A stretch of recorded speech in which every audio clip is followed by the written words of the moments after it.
ድብቁ ገበና ደራሲ ሲድኒ ሸልደን ተርጓሚ ጸጋዬ ሽምብር በብለን ኢንተርቴይንመንት ተዘጋጅቶ የቀረበ ክፍል 4 የመጀመሪያዋ ተረኛ ህመምተኛ ቴሪ ዋይሽንበር ነች። በመተላለፊያው ላይ ሆና ትጠብቀዋለች። ቴሪ ከ20 ዓመታት በፊት በሆሊውድ ታላቅ አርቲስት ነበረች። በአንድ ጀንበር የኑሮ እድገት ዘመመ። አንድ እዚህ ግባ የማይባል አልባሌ ሰው አግብታለች። ከአድናቂዎቿም ተሰውራለች። ቴሪ 6 ጊዜ ባለው አውጣለች። አሁን አስመጭ ነጋዴ ከሆነው ባሏ ጋር በኒውዮርክ ትኖራለች። ጁድን ወደ መተላለፊያው ሲደርስ በንዴት ገጽታ ተመለከተችው። ደህና አለች። ለንግግሯ ማረጋገጫ ልትደግም ፊቱን ሳታየው ተወት አድርጋ ምን ሆንክ አለችው። በሁለት ወጥመድ መሃል ተጠፍንገህ የተያዝክ ትመስላለህ። አዝናለሁ ስለዘገየው፣ ትንሽ አደጋ ቢጤ ደርሶብኝ ነበር ብሎ በሩን ከፍቶ በእንግዳ ማረፊያው ቢሮ እንድትቀመጥ ቴሪ መራት።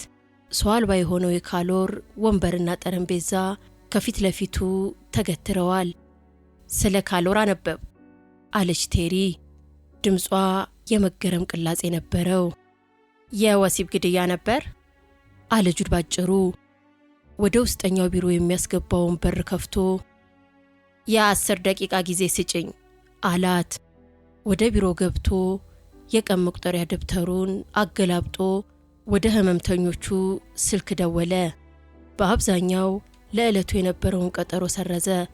ለጊዜው ማስተናገድ የሚችለው 3 ህመምተኞች ብቻ ነበር። በተንቀሳቀሰ ቁጥር የደረቱና የክንዱ ህመም ሲቆጠቁጠው የራስ ምታቱ ለሁለተኛ ጊዜ ያገረሸበት። ወደ እንግዳ ማረፊያው በር ሄደ። ለቴሪ በሩን ከፈተላት። ለ50 ደቂቃ ከሚያስተናግደው በሽተኛ በስተቀር በአእምሮው ውስጥ ታምቆ የነበረውን ጉዳይ ሁሉ ለመርሳት ሞከረ። ቴሪ ባልጋው ላይ ተንጋላ ተደራቢ ልብሷን ወደ ላይ ከፍ እያደረገች መናገር ጀመረች።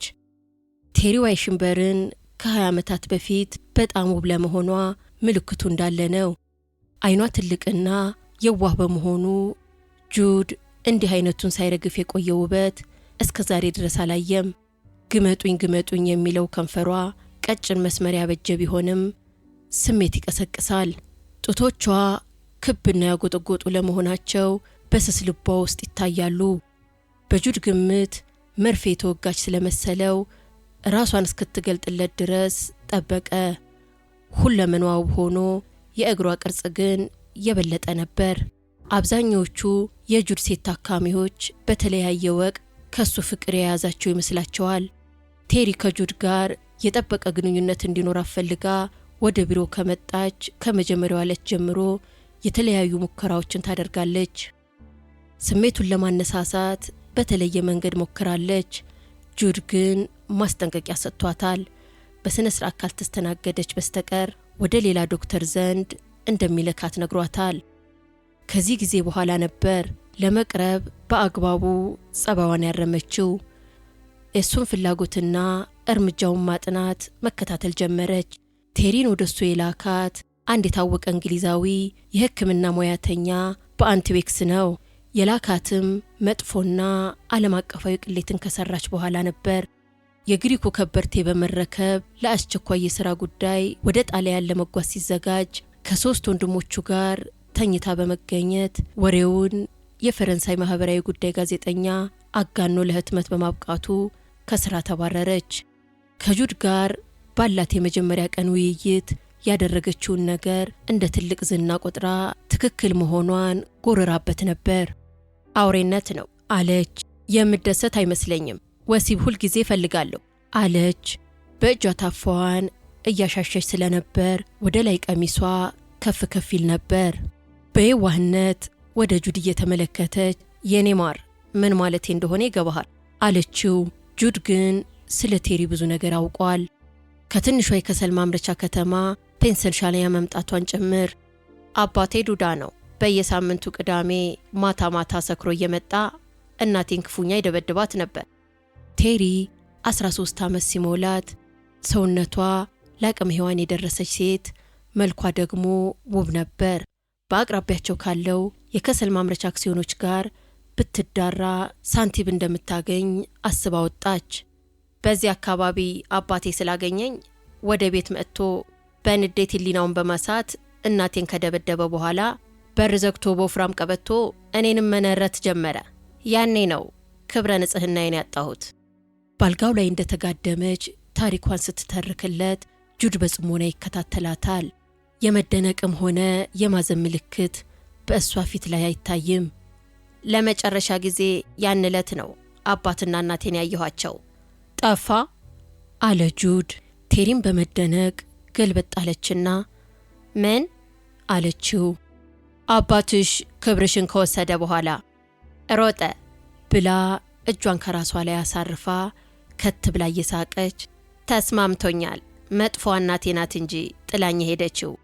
ሰላምን መናገር ትፈልጊያለሽ አላትና ጁድ መቅረጸ ድምፁን ከፈተ።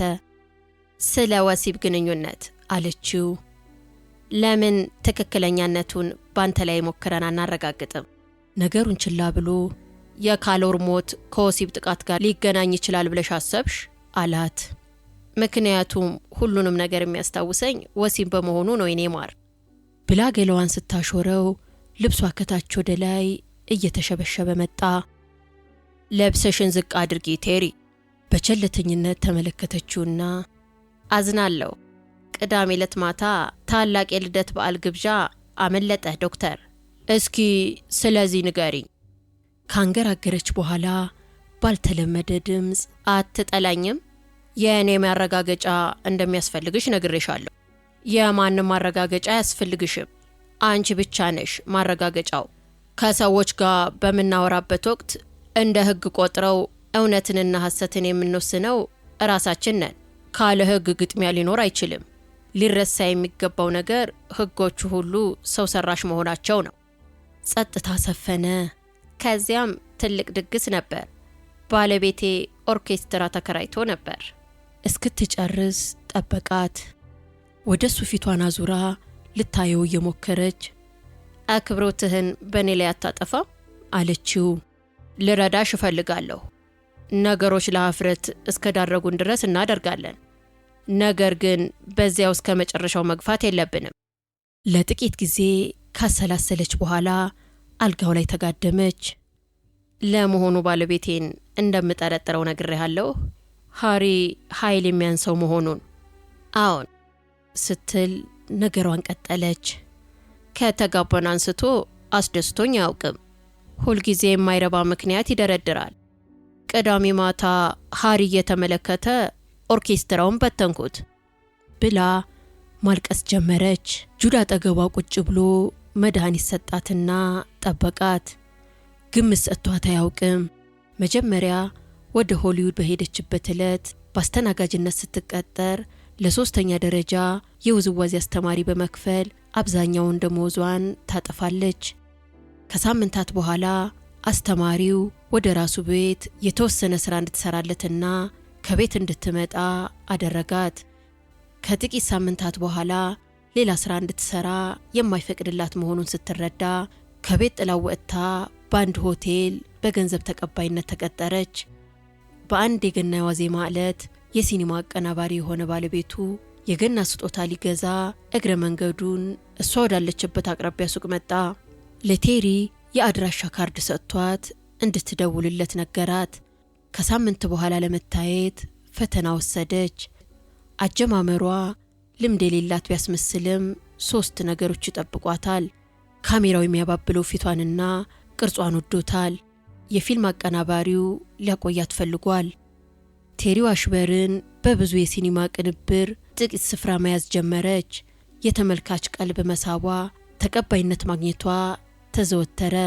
በገንዘብ የሚረዳት አለቃዋ በአመቱ መጨረሻ በልብ ድካም ህመም በመሞቱ ድርጅቱ ከስራ የሚያባረራት መስሏት ቴሪ ስጋት አደረባት። ይህ ሳይሆን ቀረና አዲስ የተሾመው አለቃ ጠርቷት ለሷ ህይወት የሚበጅ ትልቅ እቅድ እንዳለው ነገራት። የኮንትራት ውሏን አራዘመች። የመኝታ ክፍሉ በመስታወት የተከበበ ትልቅ ቤት ተከራየች። በሲኒማ ውስጥ የቴሪ ድርሻ እየሳለ ቀዳሚውን ስፍራ ያዘ። በመጨረሻም እሷ የተቀረጸችበትን ሲኒማ ሰው ለማየት መፍቀዱና በትኬት መቁረጫው ቢሮ የሚገባው ገቢ ሲታይ በሲኒማው ላይ የመሪ ተዋናይነቱን ስፍራ ያዘች። ይህ ሁሉ ከሆነ ረጅም ጊዜ አልፏል። በአልጋ ላይ ተጋድማ ሳቋን ለመቆጣጠር ስትሞክር ጁድ ተመልክቶ ሐዘን ተሰማው። ትንሽ ውሃ ትፈልጊያለሽ? አላት። ኦ አይ አለች። ደህና ነኝ። መሐረብ ከቦርሷ አውጥታ አፍንጫዋን አጸዳች። አዝናለሁ የማረባ ደደብ መጥፎ ባህሪ በማሳየቴ ብላ ቁጭ አለች። ጁድም ባለበት ስፍራ ሆኖ ራሷን እስክታረጋጋ ድረስ ጠበቃት። ለምን እንደ ሐሪ አይነት ወንዶች አገባለሁ? ይህ በጣም ተፈላጊ ጥያቄ ነው። ለምን እንደሆነ ሐሳብ አለሽ? በምን ተአምር አውቃለሁ ብላ ቴሪ ጮኸችበት። የስነ አእምሮ ጠበብት አንተ ነህ። እንደዚህ መሆናቸውን ባውቅ ሽባዎችን የማገባ ይመስልሃል? ምን ታስቢያለሽ? በመገረም ተመልክታው ተንቀጠቀጠች። ያንተ አመለካከት ትችላለች ነው ብላ ተቆጥታ ካልጋው ላይ ተስፈንጥራ ተነስታ ቆመች። ለምን? አንተ ቆሻሻ ውሻ ልጅ የኦርኬስትራውን ሰው በሙሉ ለማግኘት ትፈልጋለች ብለህ ታስባለህ? አደረግሽ እንዴ? በቁጣ አጠገቡ ያለውን የመስተዋት ጀበና አንስታ ወረወረችበት። አልፎ በጠረጴዛው ላይ ተከሰከሰ። ይህ መልስ ሰጠህ? በጭራሽ። የዚህ ጀበና ዋጋ $200 ነው። በሂሳብ መጠየቂያ ውስጥ መዘግበዋለሁ። ተስፋ ቆርጣ ተመለከተችው። በእርግጥ እወደዋለሁ ብላ አንሾካሾከች። ንገሪኝ። ድምጿ ከወትሮው በጣም ዝቅ ብሎ መታመም አለብኝ። አቤት አምላኬ፣ አሞኛል። እባክህ እርዳኝ ጁድ፣ እርዳኝ አለች። ጁድ ወደ እሷ ተጠግቶ እንድረዳሽ እርጅኝ አላት። በፈዘዘ አኳኋን ራሷን ነቀነቀች። ወደ ቤትሽ ሄደሽ እንዴት እንደሚሰማሽ እንድታስብ ይፈልጋለሁ። እነዚህን ነገሮች ከሰራሻቸው በኋላ ሳይሆን ከመስራትሽ በፊት ለማድረግ ለምን እንደምትፈልጊ አስቢ። ይህን ካወቅሽ ስለ ራስሽ ብዙ ታውቂያለሽ። ፊቷ ዘና ማለት ጀመረ። ለአፍታ ከተመለከተችው በኋላ መሐረቧን አውጥታ አፍንጫዋን አጸዳች። በጣም ድንቅ ሰው ነህ ብላ ጓንቷንና ቦርሳዋን አነሳች። በሚቀጥለው ሳምንት ልምጣ? አዎ በሚቀጥለው ሳምንት ነይ ብሎ ወደ መተላለፊያው የሚያስጠጋውን በር ሲከፍትላት ቴሪ ተገረመች። ለቴሪ ችግር ምላሹን ያውቃል። ነገር ግን ራሷ መርምራ እንድትደርስበት ይፈልጋል። ፍቅር በገንዘብ እንደማይገዛ ሁሉ በነፃ ያለመሰጠቱንም መማር ይኖርባታል። እናም ፍቅር ብቁ ሆኖ ለመቀበል አምና እስካልተማረች ድረስ በነፃ የምታገኘው ከሆነ ሐቁን መቀበል አትችልም። እስከዛ ጊዜ ድረስ ቴሪ ባላት ገንዘብ ፍቅርን ለመግዛት ሞክራለች። በውስጡ ያለውን ከፍተኛ ስቃይ ያውቃል። የራስ ፍቅረኝነት ያጣ ዘለቄታ የሌለው ተስፋ ቆራጭነት። ሳታስበው ልቡ ወደ እሷ ይሄዳል። ሊረዳት የሚችለው አንድና ብቸኛው መንገድ ይሄ ነው። ለህመምተኞቹ ከችግራቸው በጣም የራቀ ቀዳሚና አንደኛው የሕክምና ዘዴ ነው። እንደ እውነቱ ከሆነ ግን ለህመምተኞቹ ከፍተኛ ጥንቃቄ ይወስዳል። የማይናገር ኃይለኛና መጥፎ ነገር ቦጫጭቆ የሚጥል ስሜታቸው መካከል የሆነው ጁድ የሌሊት ቅዠት ውስጥ እንደሚከሰት አውቆላት ቢሆን ኖሮ ይደንቃቸው ነበር። የመጀመሪያዎቹ 6 ወራት የስነ አእምሮ ምርመራ ሙከራ ላይ በነበረበት ጊዜ ለስነ አእምሮ ሐኪምነት የሚያበቃውን ተፈላጊውን የ2 ዓመት ሕክምና ልምድ ሲያካብት የራስ ምታት ስቃይን መቋቋም ቻለ። በአጠቃላይ ህመምተኞቹ የህመማቸውን ጅምር በመውሰድ የራሱን ስሜት ፈር በማስያዝና ለመቆጣጠር ለ1 ዓመት ያህል ተቸግሮ ነበር። አሁን የቴሪ ዋሽንበርን ድምፅ የቀረጸበትን መሳሪያ ጁድ ከዘጋ በኋላ ውስጡ ወደ ኋላ እንዲመለስ አስገድዶት ወደ ራሱ ቅዠት ውስጥ ገባ። ወደ ስልኩ ሄዶ የ19ኛ ክልል ቁጥሩን ጠየቀ። በማዞሪያ ያለችው የስልክ ኦፕሬተር ከምርመራ ቢሮ ጋር አገናኘችው። የማግሪቭን ጎርናና ድምፅ 100 አለቃ ማግሪቭ ሲል ሰማ። አንጀሊ ሲል ሰማ። ጁድ ስቲቨንስ ያንን መልእክት ገና አላገኘኸውም ይሆን? ጥቂት አመነታ። ገዳዩን ተከታትያለሁ አለ አንጀሊ በጥንቃቄ። ማለት ያለብህ አዎ ወይም አይደለም ነው። የጁድ ልብ ጮቤ ትረግጣለች። ተከታዩን ጥያቄ ለመጠየቅ ፈልጎ ነበር። አሁን ዚፈርን በሜንታዋን ነው ያለው። አንጀሊ መልስ እስኪሰጠው ጊዜው በጣም የራቀ መሰለው። አሁንም ዚፈርማን በሜንታዋን ነው ያለው? አንጀሊ መልስ እስኪሰጠው ጊዜው በጣም የራቀ መሰለው። አሁንም እዚያው ነው ያለው? አሁንም እዚያው ነው። የጠበቀው ምላሽ ባለመሆኑ ጁድን አንዳች ነገር ወረረው። አወቅኩት፣ አዝናለሁ አለ አንጀሊ። አመሰግናለሁ ብሎ ጁድ ስልኩን ዘጋው። ስለዚህ ጉዳይ ሃሪሰን ብሩክ ላይ ያርፋል። ሃሪሰን ብሩክ ተስፋ የሌለው የአእምሮ ህመምተኛ፣ ሁሉንም ሰው እርሱን ለመግደል እንደሚፈልግ ገምቷል። ብሩክን ቀድሞ ሊማታ ወስኗል። ጆናንሰን ሰኞ ዕለት ጠዋት 4:50 ደቂቃ የጁድን ቢሮ ለቆ እንደወጣ ከጥቂት ደቂቃዎች በኋላ ተገደለ። በዚያን ወቅት ሃሪሰን ብሩክ በጁድ ቢሮ ውስጥ መኖር አለመኖሩን ማረጋገጥ አለበት። የብሩክን ቢሮ ቁጥር ተመለከተና ደወለለት። ዓለም አቀፍ ብረታ ብረት የሞተር ድምፅ ጩኸት ይሰማ ስለነበር የንግግሩ ድምፅ ርቋል። እባክዎን ሃሪሰን ብሩክን ነበር? ሃሪሰን ብሩክ፣ አመሰግናለሁ። አንድ ጊዜ ይጠብቁ ባክዎን። ጁድ ከብሩክ ጸሐፊ ጋር የስልክ ቁማር ይዟል። እሷ ከቢሮ ወጣ ብላ ቢሆን ኖሮ ብሩክ ራሱ ይመልስለት ነበር። የብሩክ ቢሮ አለች። ዶክተር ጁድ ስቴቨንስ፣ ጥቂት መረጃዎችን ልትሰጪኝ ከቻልሽ አደንቅሻለሁ። አለ ዶክተር ስቴቨንስ። አንድ እፎይታና የማወቅ ቅልቅል ድምፅ ይነበብበታል። ብሩክ የጁድ ህመምተኛ መሆኑን ማወቅ ነበረባት። ልትረዳው እየተዘጋጀች ነው። ብሩክ ምን የሚያበሳጫት ነገር ይፈጽምባታል? ስለ ብሩክ የሂሳብ መጠየቂያ ቅጽ ጉዳይ ነበር ብሎ ጁድ ንግግሩን ጀመረ። የሱን ሂሳብ? መናደዷን ለመደበቅ እንኳን ጥረት አላደረገችም። ጁድ ፈጥኖ፣ አስተናጋጇ አሁን የለችም። ስለዚህ መዝገብ የምመረምረው እኔ ነኝ። ባለፈው ሰኞ ዕለት በ3:30 ቀጠሮ መሰረት የከፈለበትን ዝርዝር ስላገኘው ለዚያ ዕለት ጠዋት የሱን ቀጠሮ አጀንዳ ልታይልኝ ትችያለሽ? አንዴ ጠብቀኝ አለችው። ጥርጣሬ ውስጥ መግባቷን ከድምጿ ይሰማል። ምን እንደምታስብ ይገባዋል። አለቃዬ ሲታመም፣ ሲጎሳቆል፣ የዚህ ሰው ምኞት ደግሞ ገንዘብ መሰብሰብ ብቻ ነው እያለች ታጉተመትማለች።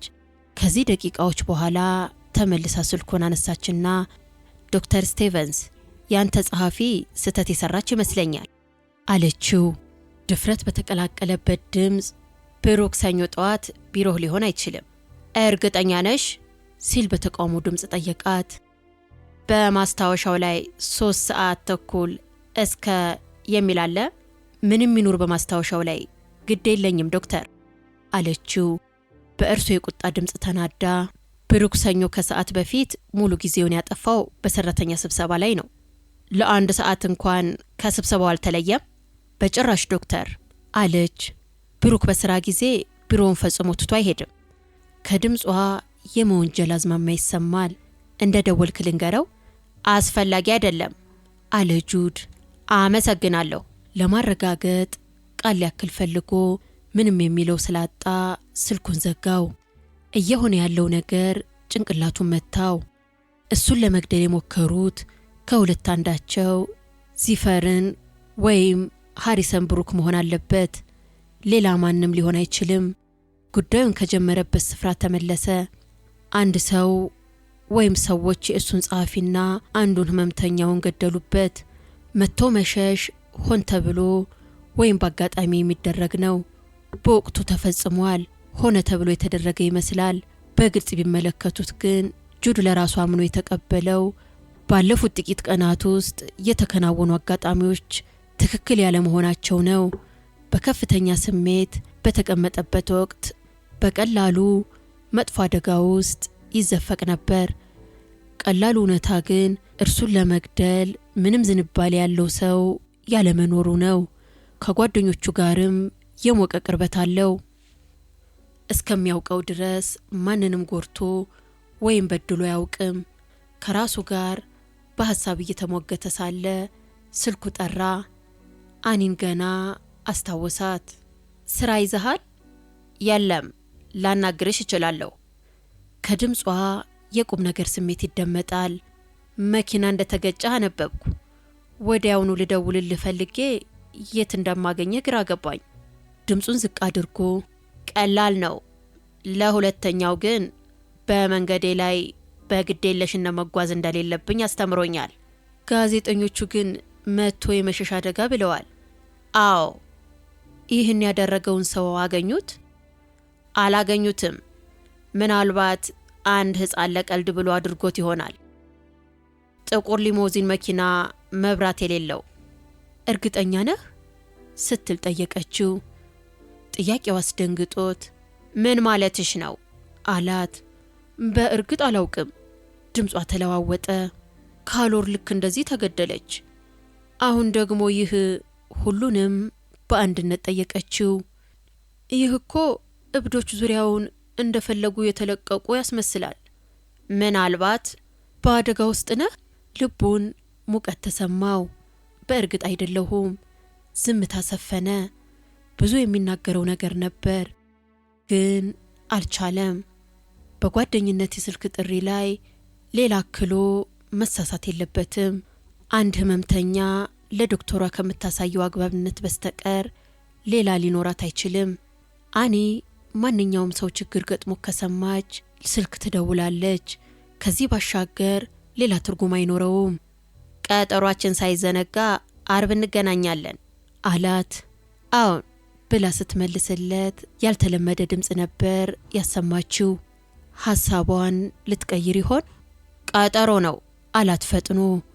በእርግጥ ቀጠሮ አይደለም፣ የሥራ ቀጠሮ እንጂ። አዎን። ደህና ሁን ዶክተር ስቴቨንስ። ደህና ሁኝ አኒ ብሌክስ። ስለ ደወልሽልኝ አመሰግናለሁ፣ በጣም አመሰግናለሁ ብሎ ስልኩን ዘጋው። ስለ አኒ ማሰብ ጀመረ። ባለቤቷ ሊታመን የማይችል እድለኛ ነው። ስለ ሁለታችንም ምንም ሐሳብ አይኖረውም ብሎ ለራሱ ተገረመ። ባለቤቷ ምን ይመስላል?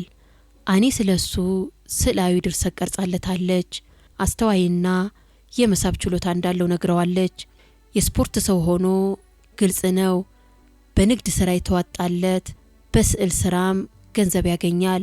ጁዱ ለጓደኝነት የሚፈልጋቸው ሰዎች ድምር ውስጥ የሚገባ ይመስላል። በተለየ ሁኔታ የአኒ ችግር ምን ሊሆን ይችላል? ከባለቤቷ ጋር ለመወያየት ያስፈራል፣ ወይም ለሐኪሟ እንደኔ ባህሪ ምናልባት ከባድ ስሜት ጫና የፈጠረባት ስህተት ቀደም ሲል ከሌሎች ጋር ከጋብቻ በፊት ወይም በኋላ ላደረገችው ጥፋት ህሊናዋ አቁሷት ይሆናል። በአጋጣሚ እንኳን ይህን አይነት ስራ ታደርጋለች ብሎ መገመት ያስቸግራል። ምናልባት አርብ ዕለት ስትመጣ ትነግረው ይሆናል። ለመጨረሻ ጊዜ በሚያያት ዕለት። የከሰዓት በኋላው ጊዜ ፈጥኖ አለፈ። ጁድ ቀጠሯቸውን ሲሰርዝ የማይፈልጋቸውን ጥቂት ታካሚዎች ስም ለየ። የመጨረሻው ታካሚ እንደመጣ መቅረጸ ድምፁን አውጥቶ ከሃሪሰን ብሩክ ጋር ለመጨረሻ ጊዜ ያደረገውን ውይይት ሲያዳምጥ ያለፈውን ገጠመኝ እንደሚያስታውሰው አደረገው። ሰምቶ እንዳበቃ ቴፑን ዘጋው። ምንም ምርጫ አልነበረውም።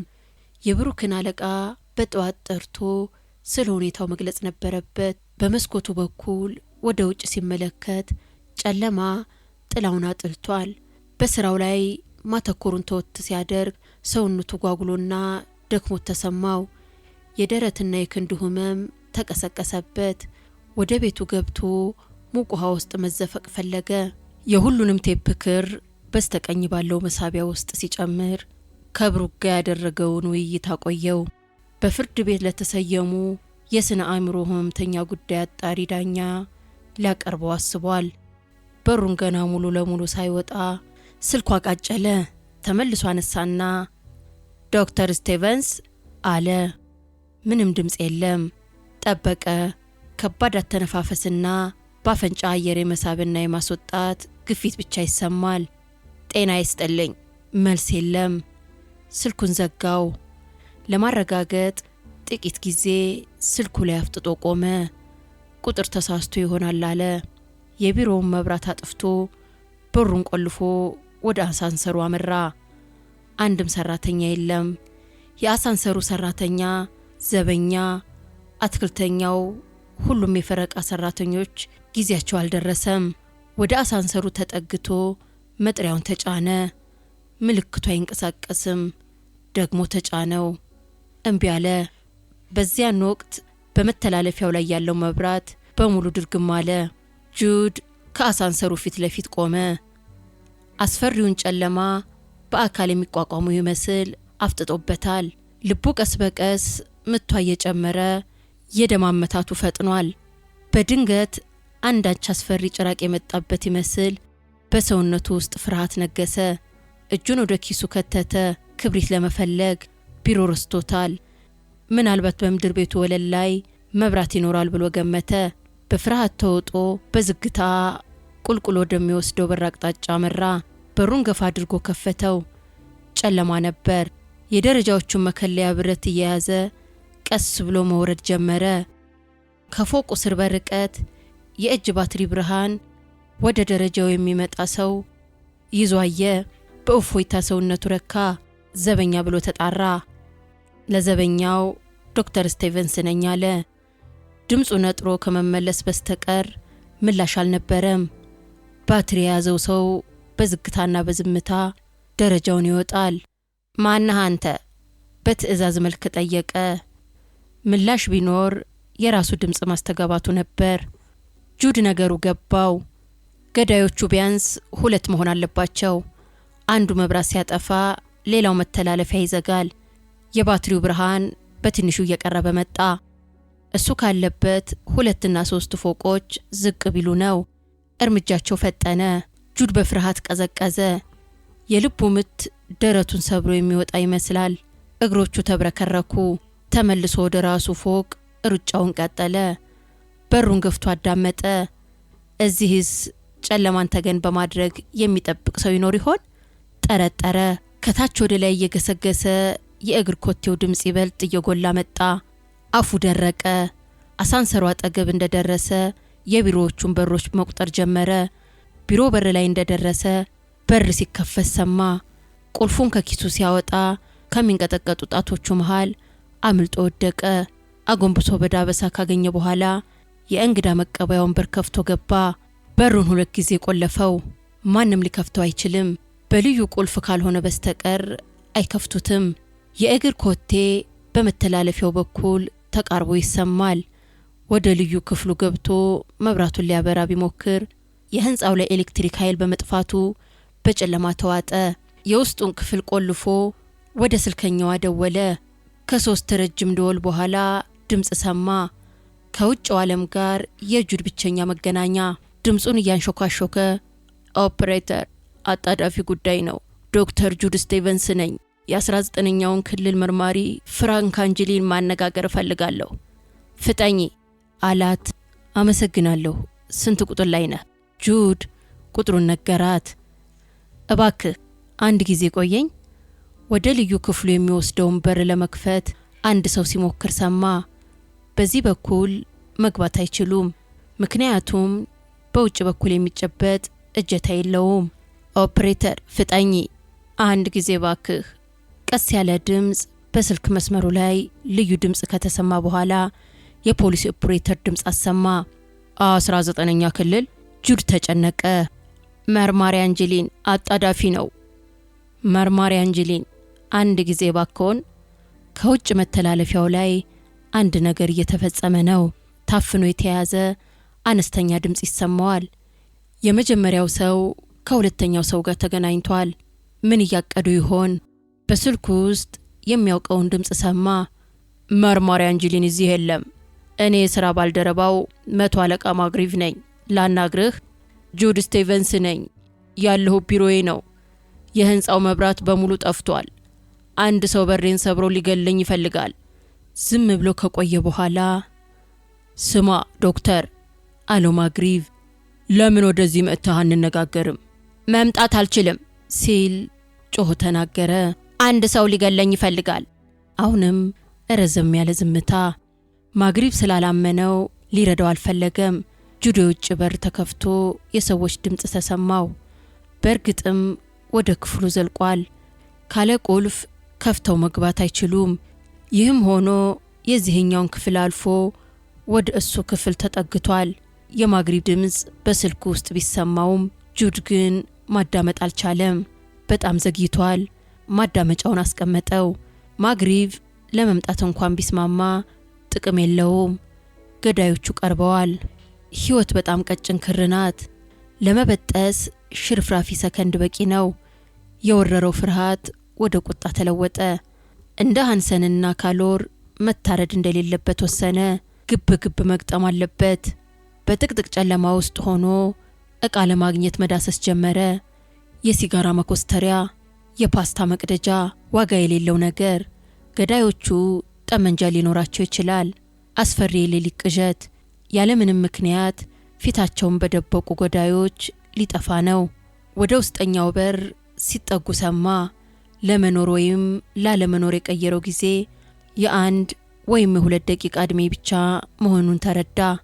አዲስ ነገር በሆነ ዝምታ ተውጦ የራሱ ህመምተኛ በሆነ የመጨረሻ ሀሳብ መረመረ። ስለ ራሱ ሲያስብ በውስጡ በሚቆጠቁት ስሜት ተተካ። ስለ ህመምተኞቹ አሰበ፣ ምን ያህል እንደሚፈልጉት። የሃሪሰን ብሩክ ጉዳይ አንገበገበው። የድምፅ መቅረጫውን የነበረበት ለማስቀመጥ ልቧ መነታ። ምናልባት ሰዎቹ ሰብረው ከገቡ ለጠቡ መሳሪያነት ሊያገለግለው ይችላል። የበሩ እጀታ ሲጠመዘዝ ሰማ። በሩ ተዘግቷል። ቢሆንም በቀላሉ ተሰባሪ ነው። ሰብረው ለመግባት ብዙ አይቸገሩም። ጨለማው ውስጥ እየዳሰሰ የብሩክ ድምፅ ቀርጾ ወደ አስቀመጠው ጠረጴዛ ሄደ። የእንግዳ መቀበያው በር እየተገፋ በቁልፍ ሲሞከር ድምፅ ተሰማው። ለምን ጨርሰው አይሰብሩትም ብሎ አሰበ። የአእምሮ ጓዳ ለዚህ ጉዳይ ምላሽ መስጠት አስፈላጊ መሆኑን ያውቃል። ነገር ግን የማሰቢያ ጊዜ አልነበረውም። በሚንቀጠቀጡ ጣቶቹ ቴፖ ያለበትን መሳቢያ ከፈተ። ከማስቀመጫው ኪስ ውስጥ ስባ ወጣና ማጠንጠን ጀመረ። ሌላ አማራጭ አልነበረውም። እንደ ተገተረ ከብሩክ ጋር በመጨረሻ የተደረገው ውይይት ለማስታወስ ሞከረ። መዝጊያውን ለመስበር የሚያደርገው ጥረት ቀጠለ። ጁድ አጭርና ፈጣን ጸሎት አደረገ። በውጭ ስለሚደረገው የኃይል ስራ በጣም አዝናለሁ ሲል ጮክ ብሎ ተናገረ። ቢሆንም በአጭር ጊዜ ውስጥ ያስተካክሉታል። ሃሪሰን ለምን ጋደም ብለህ አትዝናናም? ከውጭ የሚሰማው ድምፅ ጸጥ አለ። ጁድ ቴፑን አጠንጥኖ ጨረሰ። የመጀመሪያውን ቁልፍ ተጫነ። ውጤት የለውም። ዘንግቶት እንጂ በህንፃው ላይ ኤሌክትሪክ ኃይል አልነበረም። ሰዎቹ የመዝጊያውን ቁልፍ ለመክፈት ደጋግመው ሲታገሉ ሰማ። ግራ ገባው። ይሄኛው የተሻለ ነው አለ። አሁን ጮክ ብሎ እንደው ራስህን ዘና አድርገው እያለ ይቀባጠራል። የክርቢቱን ሳጥን ፍለጋ ጠረጴዛው ላይ መዳሰስ ጀመረ። አግኝቶ አበራ። የክብሪቱን ብርሃን ወደ ቴፑ በጣም አስጠጋው። በቴፑ ላይ ባትሪ የሚል ጽሑፍ ተመለከተና የመቀየሪያ ቁልፉን አዙሮ የማስጀመሪያውን ቁልፍ እንደገና ተጫነው። በዚህ ቅጽበታዊ ሰከንድ ውስጡ በሩ ሲከፈትና ቴፑ ማንቧረቅ ሲጀምር አንድ ሆነ። የሱ የመጨረሻ የመከላከያ ኃይል አከተመ። የብሩክ ድምፅ በረጅሙ ተሰማ። ለማለት የምትፈልገው ይሄን ብቻ ነው? ማረጋገጫዬን እንኳን መስማት አልፈለግክም? አንተ ከነሱ ውስጥ አንዱ አለመሆንክን በምን አውቃለሁ? ጁድ ባለበት ደርቆ ቆመ። የልብ ምቱ ደሙ ደረቱን ፈንቅሎ ለመውጣት ምንም አልቀረውም። እኔ ከነሱ ውስጥ አንዱ አለመሆኔን ታውቃለህ አለ የጁድ ድምፅ በቴፑ ውስጥ። ጓደኛህ ነኝ። ጥረቴ አንተ መርዳት ነው። ስለ ማረጋገጫህ ንገረኝ። ትላንትና ማታ ቤቴን ሰበሩት አለ የብሩክ ድምፅ። ሊገሉኝ መጡ። ሆኖም ብልህ በመሆኔ ተረፉ። አሁን በልዩ ክፍሌ ውስጥ ነው የምተኛው። ለሁሉም ተጨማሪ ቁልፍ አሰርቻለሁ። ስለዚህ በቀላሉ መግባት አይችሉም። ከክፍሉ ውስጥ የነበረው ድምፅ ጸጥ አለ። የጁድ ድምፅ እንደገና ተሰማ። ቤት ሲሰበር ለፖሊስ አመልክተሃል? በእርግጥ አላመለከትኩም። ፖሊሶቹ ራሳቸው ከነሱ ጋር ናቸው። እንዲገሉኝ ታዘዋል። ነገር ግን ሰው በበዛበት አካባቢ ስለማያደርጉት እኔም በበርካታ ሰዎች መሃል እውላለሁ። ይሄን መረጃ ስለሰጠኸኝ ደስ ብሎኛል። በመረጃው ምን ታደርግበታለህ? የምትለኝን ሁሉ በጥንቃቄ አዳምጠዋለሁ። ስለ ጁድ የተባለው ሁሉ ተቀርጿል። በዚህ ወቅት በጁድ ጭንቅላት ውስጥ የማስጠንቀቂያ ደወል አቃጨለ። ተከታዩ ቃል በቴፑ ውስጥ የማያስፈልግ ቃል ስለነበር ፈጥኖ ቴፑን ዝም አሰኘው። የአእምሮዬ አለ ጁድ ጮክ ብሎ። ሁኔታውን በአግባቡ ለመያዝ በተሻለ መንገድ እንሰራለን ብሎ አቆመ። ቴፑን ማጫወት አልቻለም፣ ምክንያቱም ጉዳዩን ከየት እንደሚያነሳው አማራጭ አልነበረውም። ተስፋ ያደረገው ነገር ቢኖር በክፍሉ ውስጥ ያሉ ሰዎች ጁድ ከህመምተኛ ጋር ነው ያለው ብለው አምነው ከተቀበሉ ብቻ ነው። አምነው ቢቀበሉ እንኳን ወደ ክፍል ውስጥ ከመግባት የሚያግዳቸው ነገር ይኖራል። እንዲህ አይነት ጉዳይ አለ ጁድ ድምፁን ከፍ በማድረግ አንተ ካመንክበት የበለጠ ተራ ነው። እንዲህ አይነት ጉዳይ አለ ጁድ ድምፁን ከፍ በማድረግ አንተ ካመንክበት የበለጠ ተራ ነው ሃሪሰን። የመገረም ድምፅ አሰምቶ ይህም መብራት እንደሚለቁት ተስፋ አድርጋለሁ። ምናልባት እዚህ አካባቢ የተፈጠረው ሁኔታ ሳያስደነግጠው አልቀረም። ጁድ መናገሩን ትቶ አዳመጠ። በሌላኛው በር አካባቢ ሹክሹክታ ሰማ። ምን እየተመካከሩ ይሆን? ከታች በርቀት ከመንገድ ላይ የመኪና ማስጠንቀቂያ ድምፅ ይሰማል። ሹክሹክታው አቆመ። የውጭ በር ሲዘጋ ሰማ። ሌላው ጸጥ ብሏል። እደጆ ነው እየተጠባበቁ ይሆን? የመኪናው ድምፅ ከማስጠንቀቂያ ጥሩምባ ጋር በጣም እየቀረበ መጥቶ ከህንጻው ፊት ለፊት ቆመ። በድንገት በተለቀቀው የህንጻው መብራት ጨለማው ተገፈፈ።